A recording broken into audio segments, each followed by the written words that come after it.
कि उमर खालिद और शर्जील इमाम का पिछले 5 साल से ना तो जमानत हो रही है और न ट्रायल शुरू हो रही है। वहीं दूसरी तरफ जिसने दिल्ली में आग लगवाई, कपिल मिश्रा, उसका वीडियो वायरल हो रहा है और वो न केवल उसको कोई पूछ रहा है बल्कि कपिल मिश्रा मंत्री बन गया है।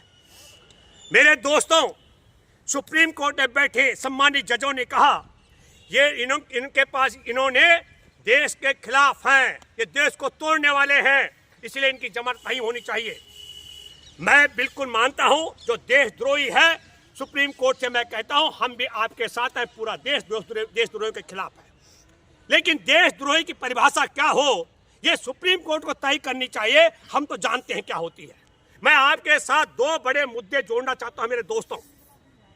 हमारे देश में हमारे देश की संसद में रक्षा मंत्री राजनाथ सिंह कहता है सबूत के साथ कि चीन ने हमारे बहुत बड़े भूभाग पर कब्जा कर रखा है।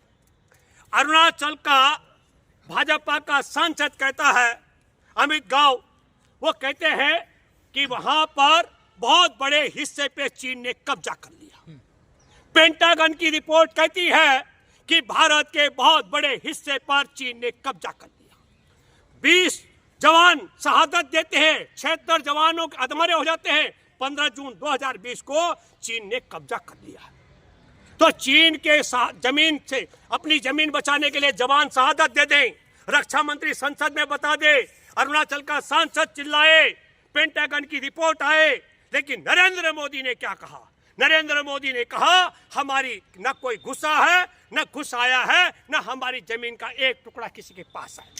इसका मतलब अगर राजनाथ सिंह ने संसद में झूठ बोला तो राजनाथ सिंह पर देशद्रोह का मुकदमा चलना चाहिए।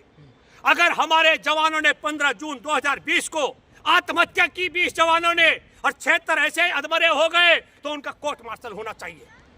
अगर हमारे देश के अंदर अरुणाचल के सांसद ने झूठ बोला संसद में तो मुकदमा करके जेल में डाला जाना चाहिए। लेकिन दोस्तों, हमारे जवानों की शहादत मातृभूमि की हिफाजत के लिए हुई। हमारे देश में पेंटागन की रिपोर्ट सच में चीन के कब्जे को लेकर उजागर हुई।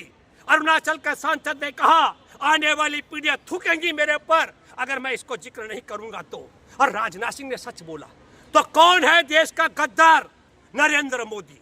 तो मैं ये कहना चाहता हूं कि जिसने भारत का हिस्सा चीन का बता दिया, हम आने वाली कोई सरकार कभी दावा नहीं कर सकती कि चीन के पास हमारा जमीन है।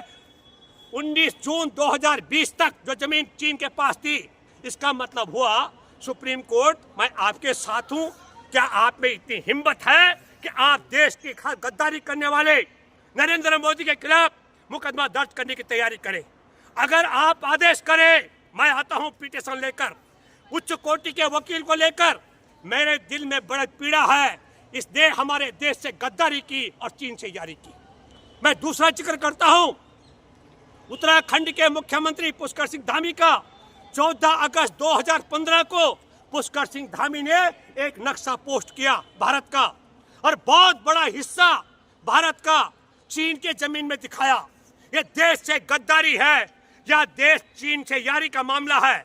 तो मैं दूसरी बात कहता हूं सुप्रीम कोर्ट से, मैं अपील करता हूं, क्या आप में इतनी हिम्मत है कि आप उत्तराखंड के मुख्यमंत्री पुष्कर सिंह धामी पर देशद्रोह के मामले को आगे चला सके? मैं याचिकाकर्ता बनने के लिए तैयार हूं। और मैं तीसरी अपील करता हूं, हमारे देश के भूभाग के टुकड़े करने में अगर शर्जील इमाम ने टुकड़ा किया है, उमर खालिद ने टुकड़ा किया है, तो मैं दावे के साथ मैं कहता हूं चौरा में फांसी पर लटका दो उन दोनों को। लेकिन अगर टुकड़ा किया है तो इसके लिए तरीका क्या होना चाहिए? आप तो बंद कमरे में बैठे हैं, इसका तरीका है रेफरेंडम होना चाहिए। आप बताएं, देश बताए कि भारत की जमीन को 14 अगस्त 2015 को चीन की जमीन में शामिल करना देश के साथ वफादारी है या देश से गद्दारी और चीन की वफादारी का मामला है? मैं दावे के साथ मैं कह सकता हूं, जिसके मन में ईमानदारी होगी, देश के प्रति सोच होगी और जिसके रगों में खून होगा असली, वो कहेगा कि ये देश से गद्दारी और चीन से यारी है।